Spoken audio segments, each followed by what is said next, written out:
తల్లి గర్భము నుండి ధనము తేడెవ్వడు, వెళ్ళిపోయిన నాడు వెంటరాదు.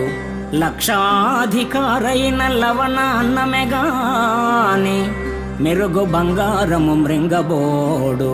విత్తమార్జన చేసి విర్రవీగుటె కాని, కూడబెట్టిన సొమ్ము కుడువబోడు. పొందుగా మరుగైన భూమి లోపల పెట్టి, దాన ధర్మము లేక దాచి దాచి, తుదకు దొంగలకిత్తురో దొరల కవును.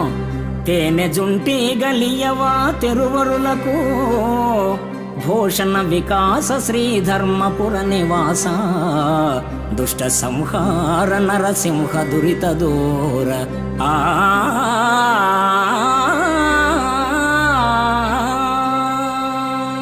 తల్లి గర్భము నుండి అవని తల్లి ఒడిలోనికి వచ్చినప్పుడు వెంట ధనాన్ని తేడెవ్వడు.